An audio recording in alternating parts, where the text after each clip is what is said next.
Salah satunya apa? Kemarin Bapak kalau nggak salah, Bapak berulang-ulang. Tingkatkan pemberian sugesti pada orang lain. Tingkatkan. Kita kalau ngobrol dengan orang lain, kita kalau menyampaikan obat pada orang lain harus dengan percaya diri. Jangan begitu ditanya, ulang-ulang naonnya kira-kira obatnya. Pada saat ditanya, otak muter, obatnya anu dan anu. Jadi begitu disampaikan, obatnya apa ya? Misalnya, aduh ada gini-gini, lihat langsung tak jamur, udah langsung. Obat jamur apa? Ketoconazole, selesai, 2x1. Mangga, leut 2x1, sekurang-kurangnya 1 minggu. Seperti itu. Nah, nanti lihat lagi misalnya apa, kondisinya apa, demam. Demam sudah berapa hari, demamnya ada batuk, ada pilek nggak? Oh nggak, cuma demam aja. Kasih preparat analgetik antipiretik. Nggak usah mikir nama produknya, yang penting analgetik antipiretik. Oh iya, ada di antara dua. Paracetamol, ibuprofen, silakan. Paracetamol dosisnya 500, lazim 3x1 A 500, atau ibuprofen kalau dewasa 3x1 A 200 ml. Selesai.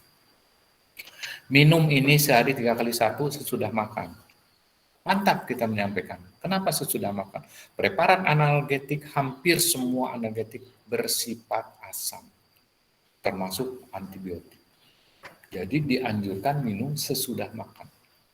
Walaupun nanti kalian di dalam teori farmakologi, minum obat sebelum makan itu lebih baik dibandingkan sesudah makan.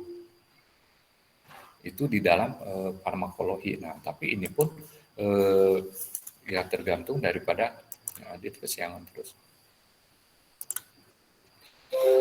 Nah, seperti itu. Jadi tolong. Nah, itu nanti termasuk. Itu bagian. Nah, etika kita gimana? Etika kita otomatis kalau kita dipanggil, kita diminta bantu. Insya Allah kalau kita yakin, mantap kan? Yakin. Ada lagi tetangga. Wah, udah panik gini. Pusing. Oke, pusing yang pertama. Langkah apa? Tensi. Begitu tensi normal, oh berarti ada sesuatu di balik itu. Tapi kalau begitu tensi tinggi, otomatis pusing ya dari tensi. Kita nggak perlu takut. Kasih apa? Amlodipin, captopril, boleh. Yang rendah dulu. Nah, tergantung kalau tensi, kalau orang dewasa umur di atas 50 atau 60 tahun, tensinya 170, oke. Kasih amlodipin diminumnya malam hari. Kalau pagi hari berarti captopril 1, misalnya 25 mili atau 12,5. Nah, sorenya amlodipin 5 mili untuk menurunkan, boleh kasih apa? Diuretik. Kan gampang. Diuretiknya apa? Furosemid. Dengan preparat furosemid cukup 1 atau 2 hari. Ini minum ini supaya nanti apa? BAK-nya banyak. BAK banyak, obat jalan, sehari 2 hari, lihat lagi insya Allah turun, dijamin turun. Bila turun kan dia enak, hampang. Aduh, alhamdulillah. Dia tuh dalam hati kecilnya tuh nganuhunkeun ke kita. Pasti. Dari situ kan muncul doa. Ya kan kalau kita sudah menolong orang, orang lain sudah kita tolong, beraku tengah doa. Itulah insan farmasi. Bapak lakukan itu semua. Sampai saat sekarang pun Bapak lakukan. Bapak kerjakan. Ada orang minta tolong, Bapak kasih tolong. Disitulah kita mulai belajar permasalahan. Kita memperoleh masalah, kita mendapatkan masalah. Kita mencari solusi dari masalah. Dengan cara apa? Proses. Prosesnya apa? Kita mikir.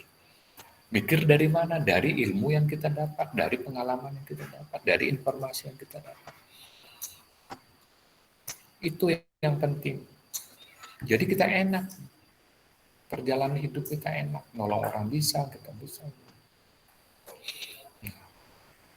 Ya, nanti suatu saat juga Bapak ingin tadinya untuk lebih memantapkan tingkat sugesti kalian. Kalau Bapak memang di samping pengalaman, Bapak belajar bagaimana mencoba meningkatkan sugesti seseorang. Nah, itu ya kuncinya. Nah, ya. Jadi dalam pelayanan kefarmasian diantaranya ya kemarin memang sudah, tapi Bapak mau sedikit. Kita otomatis di apotek di instalasi farmasi. Tapi dua-duanya itu berhubungan dengan pelayanan kefarmasian. Nah, di antaranya kita mengadakan, mempersiapkan yang dibutuhkan oleh masyarakat.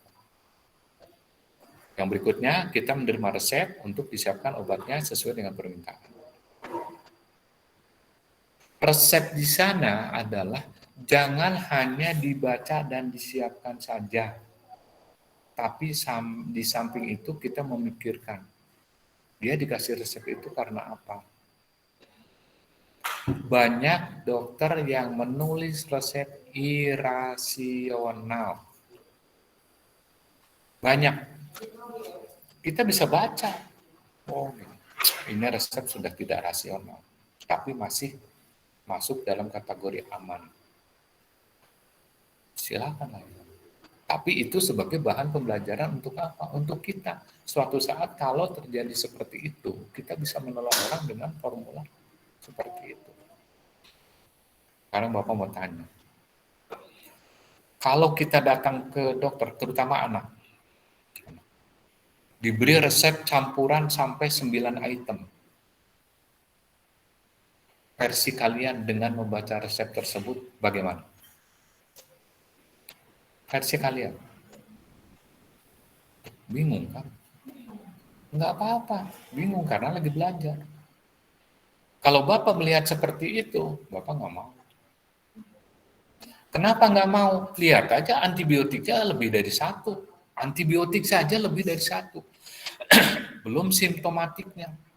Anak kecil dibom seperti itu, ya pasti sembuh, pasti. Ya, tapi otomatis kita harus kembali lagi ke praktikal. Kalau Tuhan mengizinkan. Itu yang perlu. Kalian nanti kan calon ibu rumah tangga. Hal yang paling panik kalau anak sakit. Panas sedikit, wah panik. Ke dokter, udah ke dokter, cari dompet kosong. Itu kan, jangan dipikir itu bukan masalah-masalah.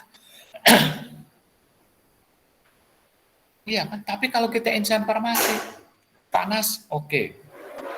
Tanggulangi, tensi dulu. Kalau ada tensi untuk anak, termometer, periksa apa dan sebagainya. Oh ini panasnya gini, cukup, kasih preparat tadi.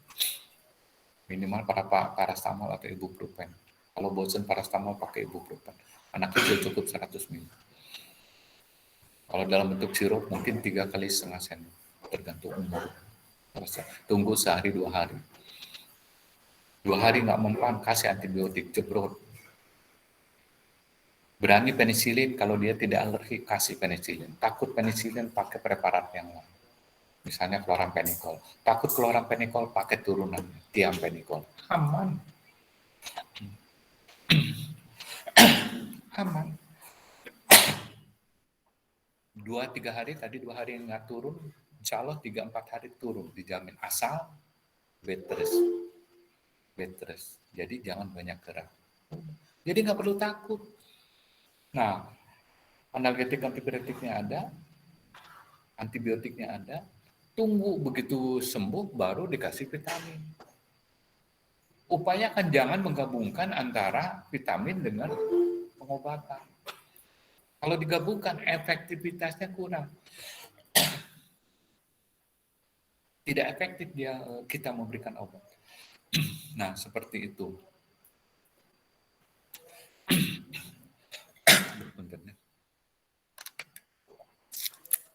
Nah, baru kita mengarahkan kepada penjualan obat bebas dan bebas terbakar. Strateginya ada strategi, makanya dari Bapak sampaikan pendapat. Strateginya apa? Kalau kita di apotek berjejer nggak masalah, kita atur strategi. Apa strateginya? Produk-produk yang fast moving bikin murah, bila perlu jual neto. Nah, baru produk-produk yang lain-lainnya agak ditinggikan. Itu strategi. Kenapa strategi seperti itu? Orang hanya berbicara beli Paramek, di tempat lain Paramek 1.500. Di kita jual 1.250. Ibu-ibu 250 aja dikejar. Biarin harus jalan 1 kilo 2 kilo. Iya kan? Wah, di anu mah murah tuh, Paramek harusnya 1.500, ini 1.250. Padahal dengan 1.250 itu sudah ada untung. Iya kan, beli apa lagi? Misalnya beli yang murah-murah paracetamol, orang lain jual 1.500, kita jual 1.000. Yakin 1.000 aja udah untung. Nah, yang lainnya baru kita main. Yang penting memberikan image bahwasanya apotek kita atau tempat usaha kita lebih murah dari yang image. Nah, jadi kalaupun kita di rumah sakit ngejejer, nggak takut. Nah, Bapak tempo hari take over apotek di rumah sakit diberikan kepada teman kurang bisa mengelola, konsultasi nggak mau, apa nggak mau, setelah 2-3 tahun, tutup. Sayang. Bapak nggak pernah tutup apotek dalam tanda kutip karena tidak bisa melayani. Bapak menutup apotek itu permasalahannya tadi, kemarin udah Bapak sampaikan. Racun dalam bisnis adalah orang yang dekat dengan kita. Hati-hati. Kita dimakan oleh orang yang dekat. Orang jauh nggak akan makan kita. Orang yang dekat. Nah, akhirnya ini jalan. Kenapa kok ini berjalan dengan baik kok? Hasilnya kurang. Oh, ternyata. Nggak usah didongeng. Bayangkan, entrepreneurship yang muncul di pikiran Bapak itu selalu mencoba mengupayakan sesuatu yang bersifat dalam tanda kutip peluang. Bapak kemarin punya apotek sampai 5 apotek. Modal nggak punya. Kalau kalian misalnya, Pak, saya mau bikin apotek sebetulnya, tapi kenapa tapi? Modalnya tidak ayam. Nonsen. Bohong. Modal yang kalian ada kan BTN ya. Tahu BTN? Bantuan mertua. Mertua itu kalau diminta oleh kalian dijamin ngagebrok. Orang tua sendiri kalian minta ke orang tua kalian. Pak, minta HP udah rusak Tapi kalau udah punya mertua, Pak, kebetulan HP saya ini begini, padahal dipakai untuk cari HP yang bagus. Betul, itu pengalaman yang sudah berkeluarga. Yang belum nanti kalau berkeluarga cari nu kaset, nu bager, nu soleh, nu beunghar. Ya, oke. Berikutnya adalah laporan psikotropik narkotik. Bapak kemarin sudah sampaikan. Untuk apotek-apotek di daerah dalam tanda kutip tidak akan mengadakan psikotropik dan narkotik. Padahal itu berarti pelanggaran undang-undang. Kenapa pelanggaran undang-undang pelayanan kefarmasian itu harus lengkap? Ada obat bebas terbatas, ada obat keras, ada psikotropik, ada narkotik.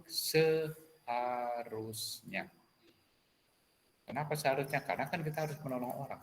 Kalau ada resep ternyata ada narkotik di situ nggak ada, dia datang ke apotek tidak melayani. Kan salah. Itu ya.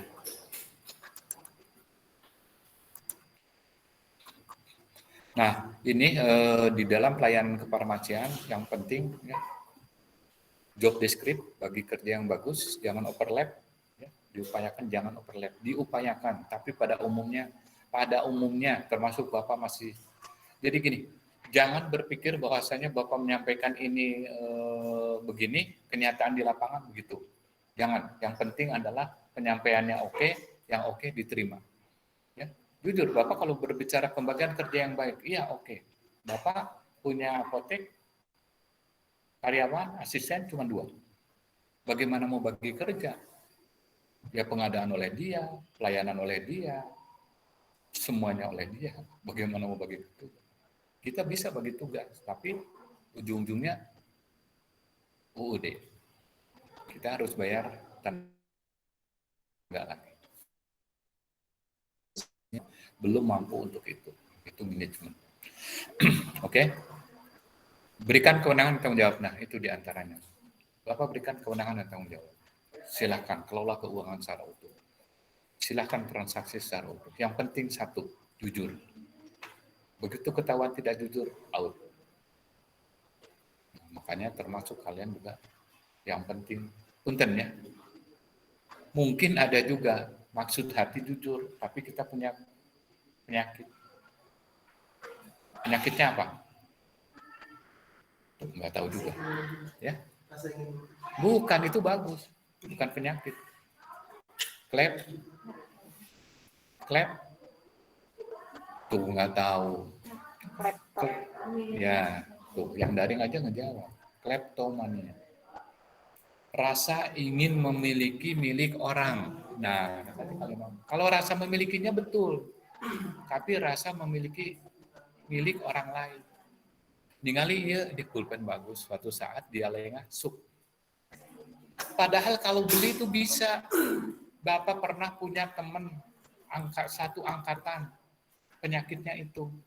Jadi kalau dia cerita, aduh saya dari mall anu, yang Bapak tanya apa?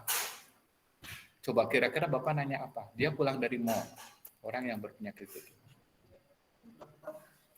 Persis. Kamu dapat apa? Caranya bagaimana?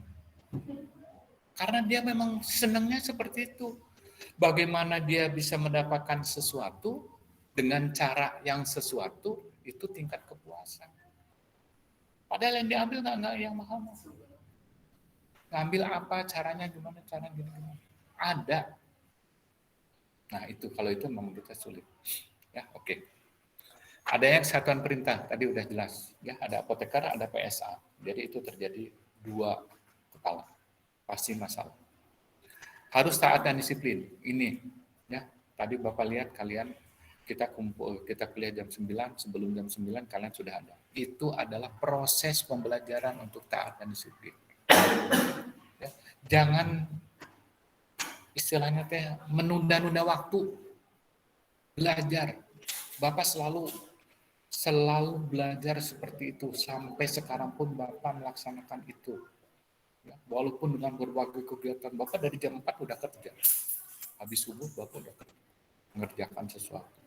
Selesai barusan, setengah 9, tapi masih cukup waktu. Bapak biasanya kan buka link itu jam 8, tapi karena di sini jadi akhirnya ya kita juga. Nah itu nanti ada SWOT, strength, weakness, opportunity, threat.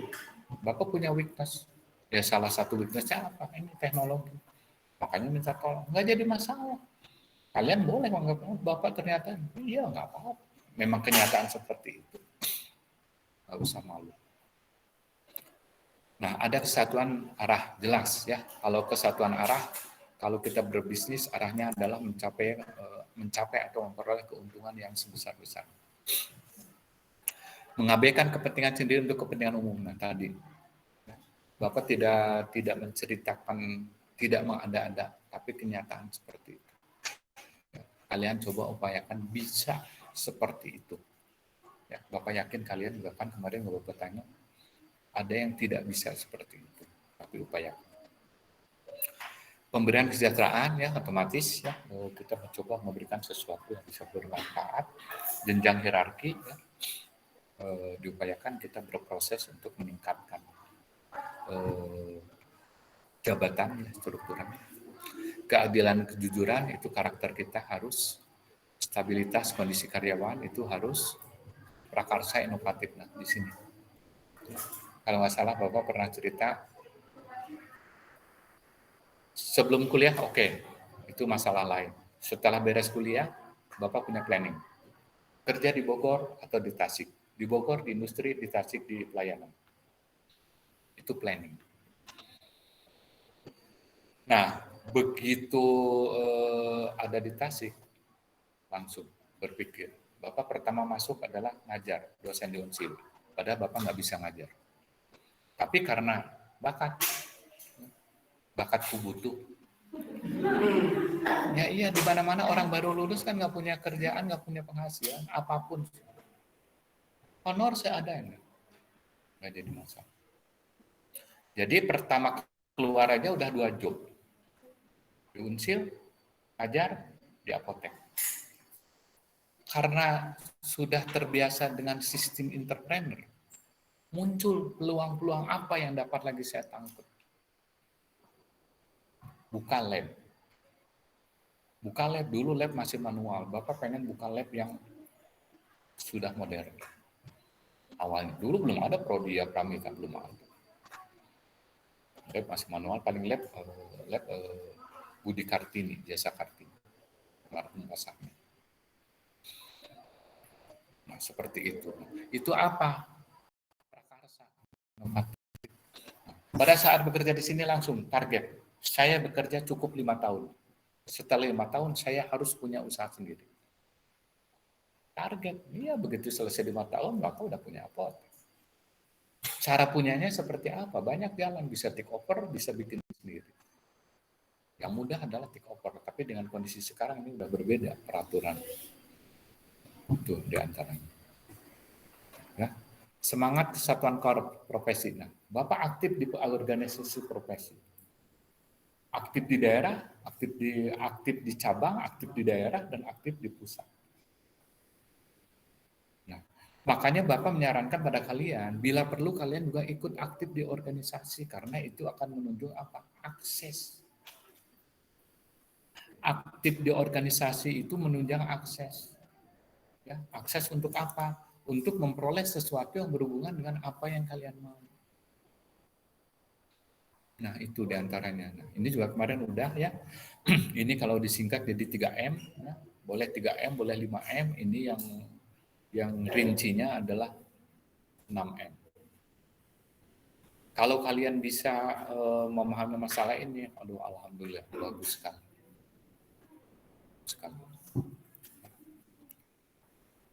Silahkan lebih dipahami lagi ya. Nah, cuman jangan dianggap bahwasanya ada salah satu yang dominan. Yang paling dominan adalah SDM-nya, kitanya. Ya. Jangan karena saya ingin tapi nggak punya modal. Jangan. Jangan ada kata tidak. Tapi kata tidak diganti dengan belum. Kalau tidak seolah-olah kita sudah terjustifikasi dipotong. Tapi kalau belum, saatnya akan. Kalimat itu tolong. Ganti pikiran-pikiran yang mengatakan tidak. Saya tidak bisa. Jangan. Saya belum bisa. Kalau belum, suatu saat akan bisa. Nah, itu ya. Bapak ada maraton dulu, nanti bisa kita ilustrasikan lagi yang lain. Nah, ini yang tadi Bapak ingin sampaikan. POAK dari George R. Terry.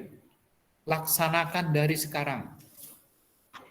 Yang pertama, setiap kita akan mengadakan sesuatu, planningkan dulu.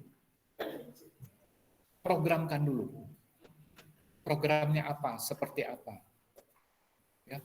Nah, kalau sudah terprogram, baru nanti kita, ya kalau di dalam organisasi, di dalam kegiatan usaha, pasti ada organisasi.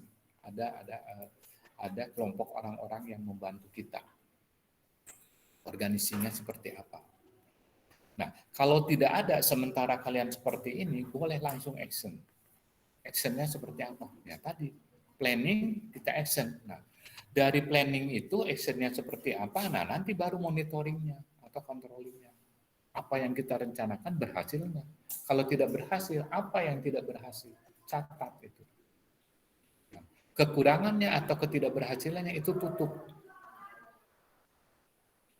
Nah, tutupi. Misalnya kalian ke sini, tahap pertama saya kuliah jam 9. Setelah kuliah jam 9 saya akan melanjutkan misalnya belajar bersama di ANO, misalnya. Itu planning. Ternyata setelah pulang dari sini kalian nggak jadi belajar bersama. Nah, tapi ternyata diajak oleh teman ke ANO. Tergantung kalian mau belajar atau mau ke ANO. Itu kalian yang nanti akan menentukan. Tapi tetap harus bikin decision. Bikin keputusan yang menguntungkan minimal. Keputusan saya mau pergi, selesai. Nanti dievaluasi, kenapa kok programnya begini, ternyata saya begitu. Evaluasi. Oh ternyata kepentingan dengan teman lebih utama atau lebih prinsip daripada kita ketemu teman. Misal, itu evaluasi. Nah, dengan cara seperti ini, insya Allah hidup enak, teratur, ya, teratur. Nah, ini Bapak POAK, Bapak laksanakan dalam rumah tangga, Bapak bikin POAK. Pola manajemen Bapak pakai. Ke Ibu, nah, bikin RAB. Nah, kelihatannya lah. Kok gitu-gitu aja pakai kudu RAB? Manajemen. Bikin RAB-nya. Bea seanu, sayur seanu, jalan-jalan seanu, arisan seanu, total 5 juta. Periksa oleh kita, tek, tek, tek, tek, tek, tek, tek, tek, coret, coret, coret, coret, coret. Kalau nambah jarang, laki-laki jarang nambah. Pasti nyoret. Ternyata deal 4 juta, kumaha, siap, laksanakan. Gitu. Tiap bulan keluar 4 juta, 4 juta, 4 juta, sesuai RAB. Nah, nanti ada hal-hal lain di luar itu. Nah, itu masalah lain. Itu adalah hal-hal yang tidak terduga. Selesai, enak. Enak. Kita selaku laki-laki, selaku kepala rumah tangga yang mencari keuangan, carikan minimal yang 4 juta itu.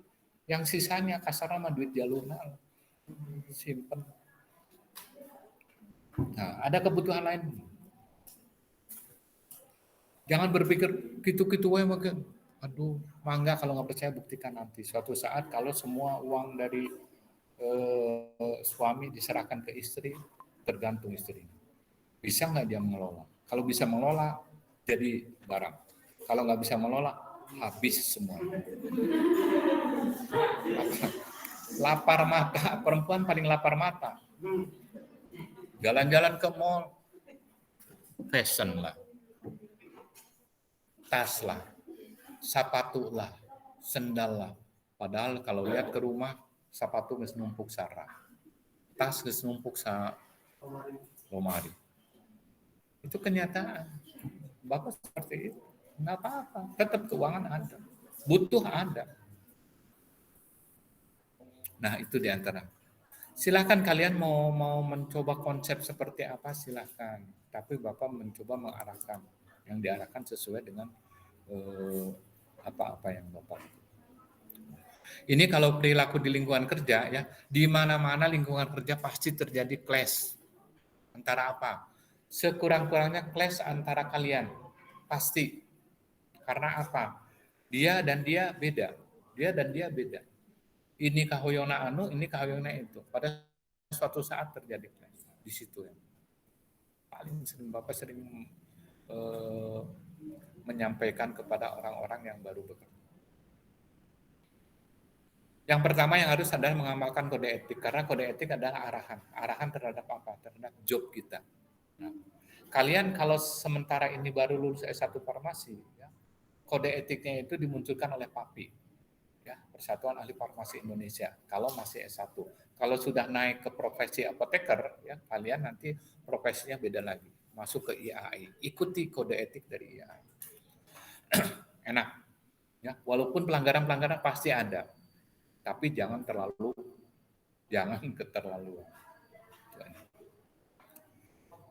Mengendalikan sikap. Nah, tadi belajar, handap asor, belajar. Kali-kali sombong boleh. Kali-kali. Bapak kan kadang-kadang gitu, malah Bapak kadang-kadang terlihatnya oleh orang lain kayak dia sombong. Sombong itu bukan apa-apa, karakter. Bapak ini susah kalau ketemu orang, kenal orang. Bapak jujur sama kalian semua nggak hafal semua. Jujur. Kalau ketemu di jalan, dia mah tahu ke Bapak. Bapak nggak tahu ke dia. Bapak kan pasti cuek aja dah. Akhirnya lamun negor apa? Oh, kalau bener kenal. Kalau nggak kenal, coba bayangin. Tapi dia pasti berbicara, si Bapak ini sombong, ketemu nggak nanya-nanya aja. Itu kan, padahal kan situasi itu kelemahan Bapak. Bapak jujur, mentak untuk orang-orang tertentu nah, di lingkungan komplek aja sama. Supaya dia mah sombong, terkesan sombong, terkesan. Padahal kalau udah bergaul biasa, nggak ada masalah. Ini harus ditunjang dengan rendah diri dan lapang dada, legowo. Kenyataan di lapangan Bapak sebagai penasehat untuk beberapa kegiatan. Karena apa ya? Tadi karakter. Di satu sisi kita bisa dianggap sama. Bapak kalau di komplek, di dalam lingkungan komplek tidak mengenal itu hakim, itu jaksa, itu apa, nggak mengenal. Sama. Jadi berani berbicara. Di situ ada perwira, ada kapten, ada kolonel. Kalau dalam lingkungan kompleks sama warga. Orang lain wegah kalau seperti itu. Bapak enggak. Siapapun yang ada di situ duduk bersama. Itu informasi bersama. Dia perwira, oke, perwira di jabatan. Dia direktur di jabatan. Bapak juga nggak nyombong, Bapak juga saat itu direktur. Bapak nggak ngomong-ngomong saya direktur. Bapak direktur di sini, Bapak di prodi di sini. Di luar ini beda lagi. Bapak di apoteker. Itu ya. Jadi menempatkan pada tempat. Disiplin tanggung jawab tadi ya berulang kali, waspada, cermat, kritis, tegas, teliti dan hati-hati. Dimulai dari sekarang. Saat praktikum kalian dituntut untuk tadi. Cermat, teliti, kritis, tegas. Saat praktikum apapun, sebetulnya kalian dituntut untuk itu. Mendahulukan kepentingan umum dan tidak membedakan. Bapak berbicara seperti ini, kenyataan di lapangan berbeda. Jujur ya, Bapak mau sampaikan. Bapak kalau datang ke Bank BNI, mau setor misalnya, ambil kartu, baru nomor 10, Bapak nomor 20 atau 30. Nunggu. Bapak datengin kepala cabang. Bu, anu-anu. Nampak dia? Mau anu-anu. Langsung tangan. Nomor 10, belum nomor 11, Bapak udah selesai. Itu kan sebetulnya kan salah dengan kalimat mendahulukan kepentingan umum dan tidak membeda-bedakan. Makanya, ya dengan ilustrasi, tidak semua orang yang memberikan sesuatu yang positif, kita sendiri kadang-kadang melakukan yang tidak positif. Yang tidak positifnya jangan diikuti, yang positifnya diikuti. Iya kan?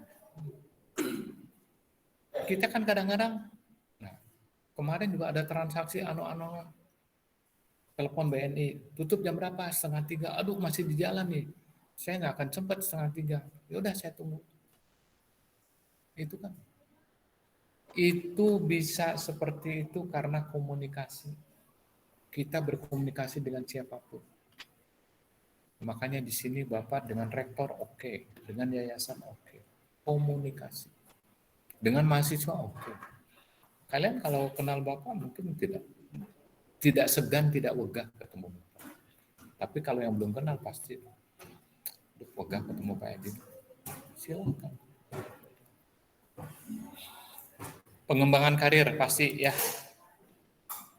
Nah, ini yang ingin Bapak sampaikan ya. Leader. Kemarin Bapak juga sudah memberikan contoh pada kalian bahwasanya kita bisa menjadi seorang leader, tapi belum tentu memiliki jiwa leadership. Itu yang penting.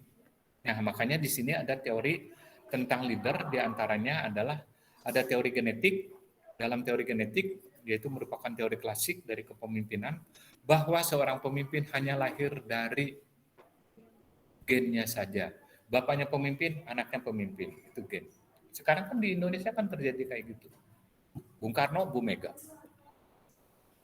Itu kan gen diantaranya. Jokowi, anaknya wali kota, mantunya wali kota. Padahal tingkat kemampuannya saat itu belum tentu. Tapi setelah berjalan, nah di situ nanti ada lagi bahwasanya leadership dengan teori situasi. Ya, bahwasanya seseorang dapat menjadi pemimpin dan memiliki kepemimpinan yang baik jika orang tersebut mau belajar dan bekerja keras, sehingga dengan demikian seorang pemimpin tersebut bukan dilahirkan tapi diciptakan. Ya. Putranya Jokowi kan wali kota Solo kan dulu kan apa, tukang martabak kan? Dia kan penjual martabak dia. Dia awalnya kan tidak diciptakan menjadi seorang politisi.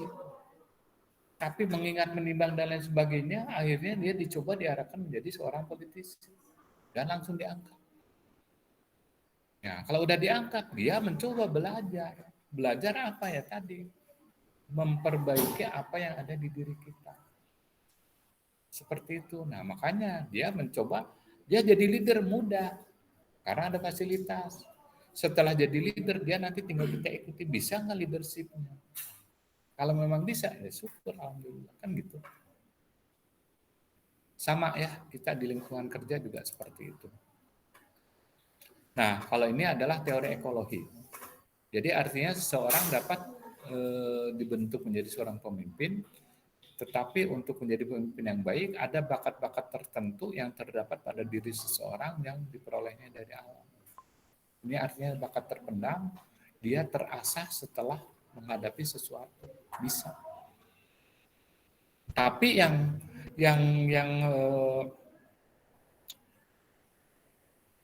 di mana kalian mencoba, bukan menciptakan tapi mencoba ingin menciptakan menjadi seorang leader, ya itu harus eksis di mana-mana. Eksis di organisasi, eksis di UKM, eksis apa. Konsekuensinya banyak.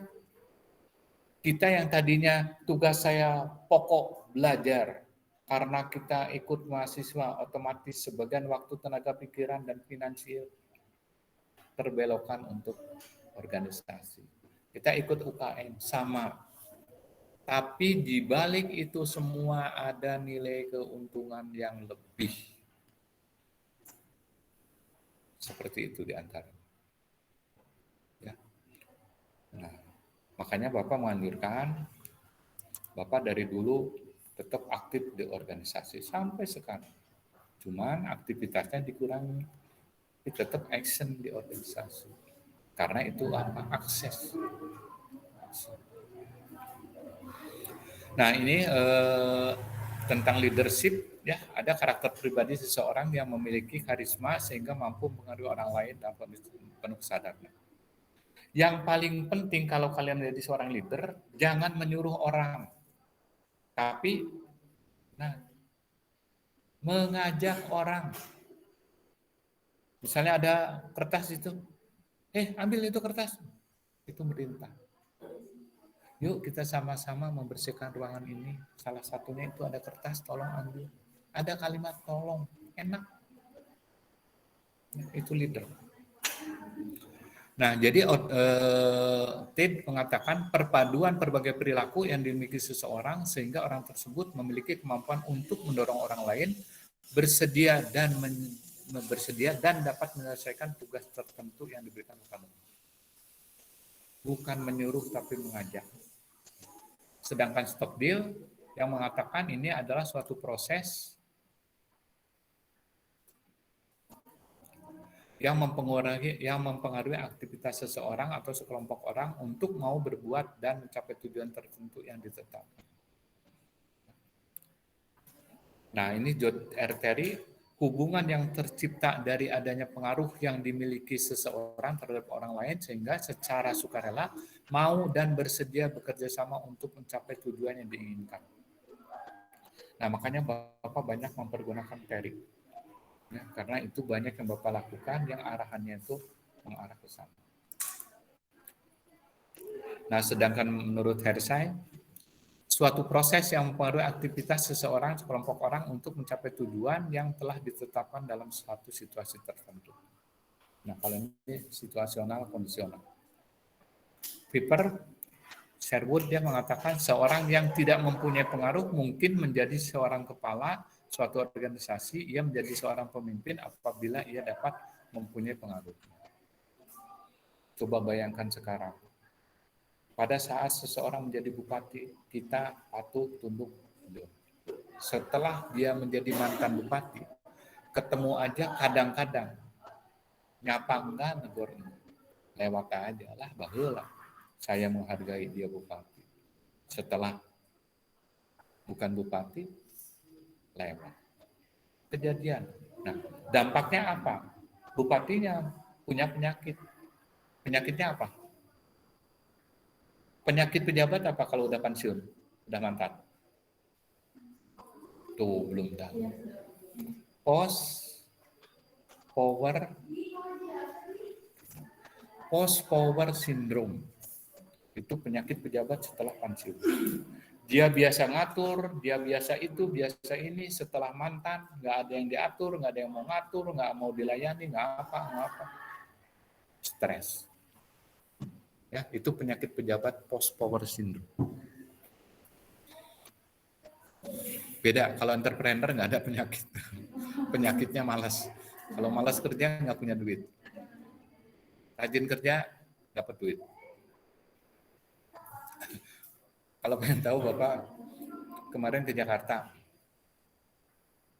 Tujuan utamanya undangan ada 2. Tujuan sampingannya ada piduitin. Dua-duanya digarap, piduitin negara, undangan negara. Pulang dari sana langsung mikir, ini piduitin mau digimanain? Oh, begini. Langsung planning, saya datang begini. Makanya kemarin Bapak nggak, aduh saya nggak bisa hadir karena masih di Jakarta.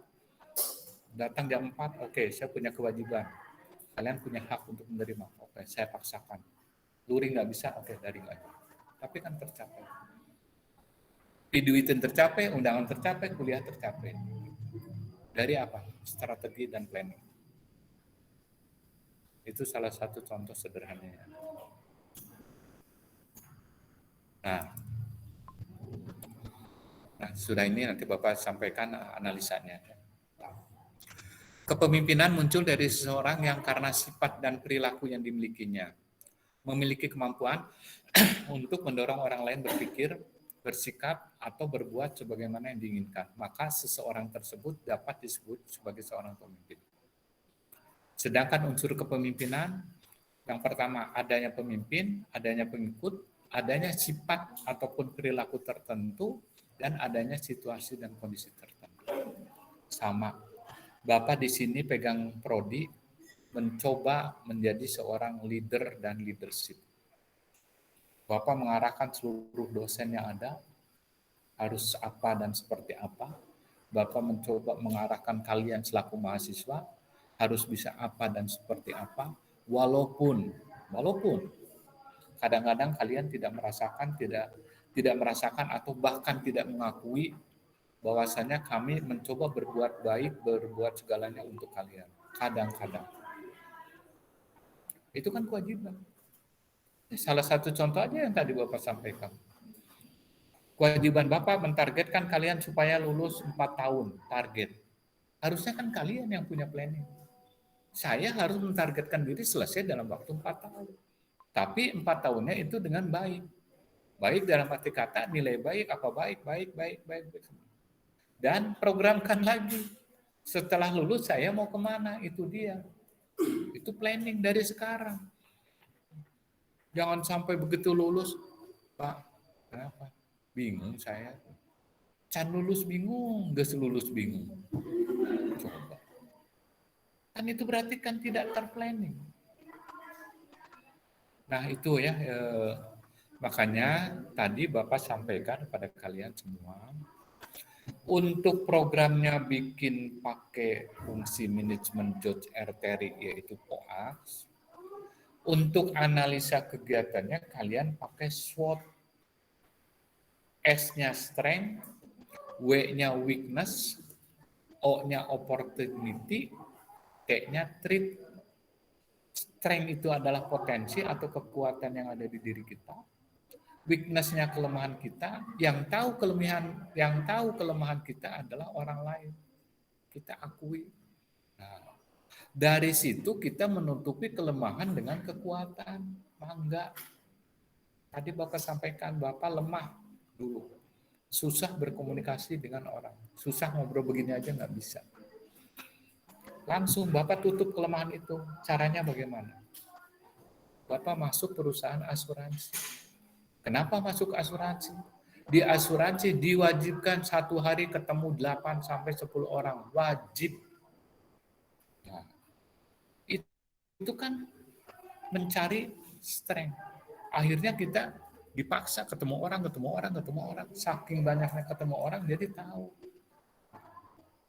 Karakter perilaku rubah. Akhirnya kalau ketemu orang, enjoy. Nah, karena ada satu konsep, boleh kalian pegang. Konsep yang pertama adalah kalau kita berbicara di depan orang, hanya kita yang tahu permasalahan yang akan kita bicarakan. Kalian masih belum bisa seperti itu. Coba Saya misalnya, kamu tampil depan, coba sampaikan masalah yang tadi hati kecilnya. Ayah bapak, ayah dosen. Karena dia udah berpikir. Dosen otomatis kemampuan dan pengetahuannya di atas kita. Akhirnya kita ngedrop. Itu yang salah.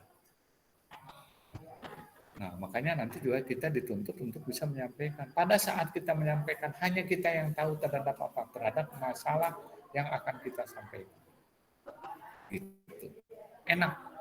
Bapak diajarin kayak gitu, Bapak diajarin cara-cara Amerika, cara sombong. Amerika cara sombong. Kita nggak boleh ketemu orang duduk seperti ini aja, nggak boleh. Bila perlu duduk tumpang kaki, cara Amerika. Bandingkan orang timur duduk tumpang kaki, kita sebagai tamu diambek berdua tuh sopan. Itu kita adaptasi. Ya, itu yang ingin Bapak sampaikan. Mudah-mudahan ya dengan kita bertemu bertatap muka, banyak ilustrasi, banyak implementasi, mudah-mudahan kalian bisa mengikuti. Terima kasih. Boleh kalau ada yang mau ditanyakan, baik yang luring maupun yang daring, dipersilahkan sebelum Bapak masuk ke sesi absen. Enggak, kalau ada yang mau ditanyakan. Enggak. Sebut nama dulu. Bisa lupa. Ya.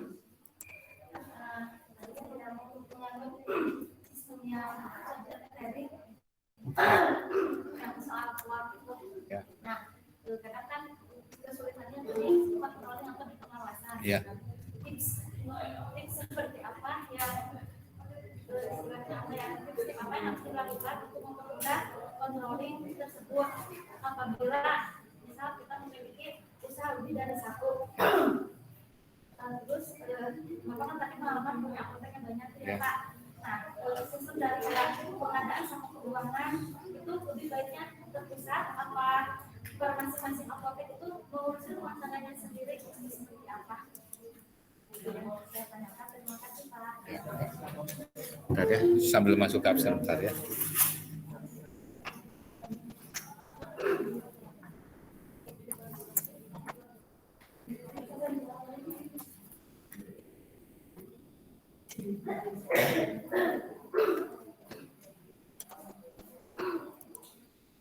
Boleh yang lain sambil memikirkan. Ini pertanyaannya bagus ya dari Rianti. Dalam setiap kegiatan bisnis, kalau kita memiliki lebih dari satu kegiatan, monitoring seperti apa, evaluasi yang seperti apa yang harus kita lakukan. Permasalahannya adalah kalau kita orangnya kreatif, inovatif, ya, dan mau berusaha, berupaya, kita tidak akan cukup puas hanya bekerja di salah satu tempat. Adik Bapak, dia bekerja di Unsil. Bapak tanyakan, cukup gaji dari Unsil? Hehe. Jawaban hehe itu mengatakan, pasti kurang. Kenapa kamu tidak mau berusaha? Anulah. Jawabannya apa? Saya tidak bisa dan tidak mau. Oh, kok saya bisa? Dia mengatakan, iya, bisa, saya nggak bisa. Jadi artinya adalah tergantung kita juga. Sifat kita, karakter kita, dan lain sebagainya. Sekarang pertanyaannya adalah bagaimana dengan monitoringnya. Yang kedua ada pertanyaan, bagusnya satu sentral atau dipecah-pecah. Intinya, kalau ingin baik, sebetulnya adalah satu pintu. Bapak tempo hari berani buka 2-3 apotek karena satu pintu. Artinya apa? Dicoba pengadaan dari satu pintu. Bapak sentralnya adalah apotek Nakula. Ya, apotek Nakula SDM-nya harus diperkuat. Jadi hampir seluruh pengadaan dari apotek Nakula. Apotek Singaparna, ya Bapak dulu punya apotek di Singaparna.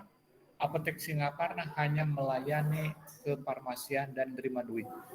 Tiap hari duit diambil. Walaupun itu masih tetap ada kelemahan. Kelemahannya apa? Yang memegang kasirnya pasti gonta-ganti.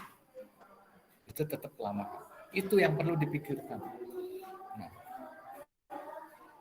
kelemahan di sana, kalau orang non-pri, ya, keuangan itu dipegang oleh saudaranya atau anaknya. Pola non-pri. Bapak 5 tahun bekerja dengan non-pri.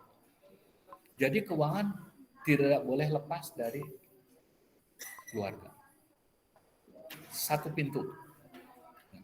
Kegiatan lain silakan orang lain. Tapi duit urusan kita. Nah, dengan cara seperti itu, tingkat kelemahan, tingkat kecurangan akan makin berkurang. Tapi kalau kita diserahkan pada orang lain, setahun, 2 tahun, oke.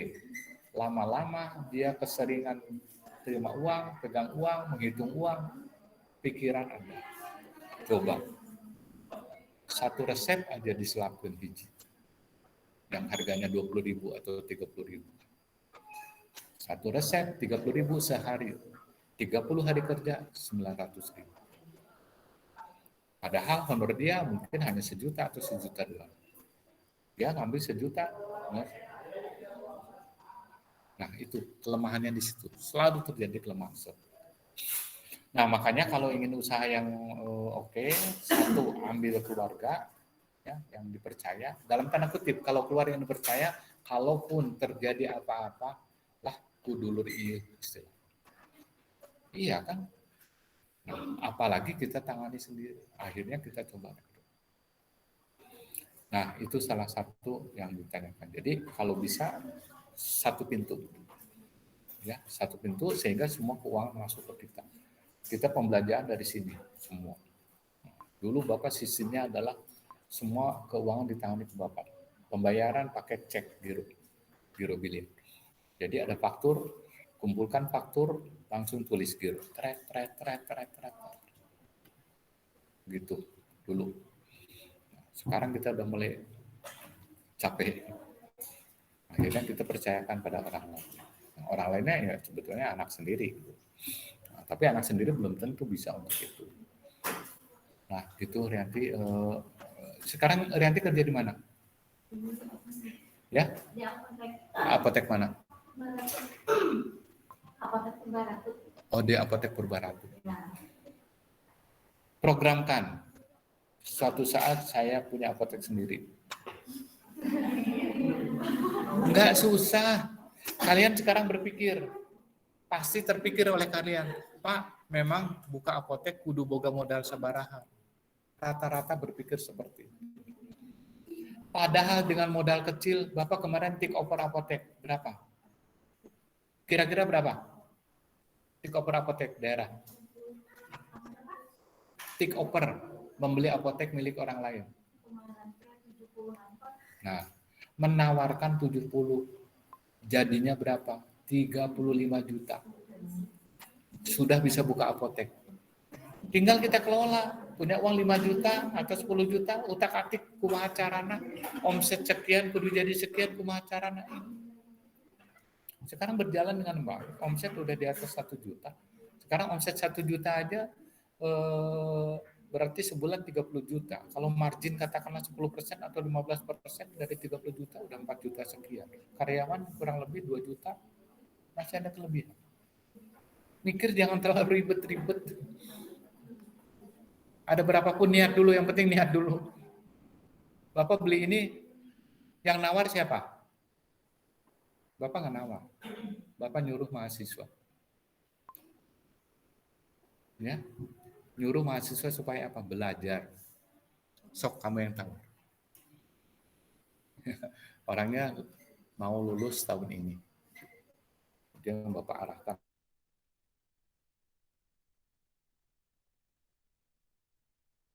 Entrepreneur. Lulus tahun ini, sok kamu yang tawar. Dia belajar negosiasi. Pak, kumaha, yuk bolak-balik Pak, kumaha. Udah pokoknya mah, ada mau 35 deal. Kalau enggak udah tutup. Lama-lama dia butuh, udah deal 30 deal. Begitu mau pembayaran, Bapak yang bayar. Gening Bapak. Nah itu ya. Boleh kalau ada lagi silakan. Mangga.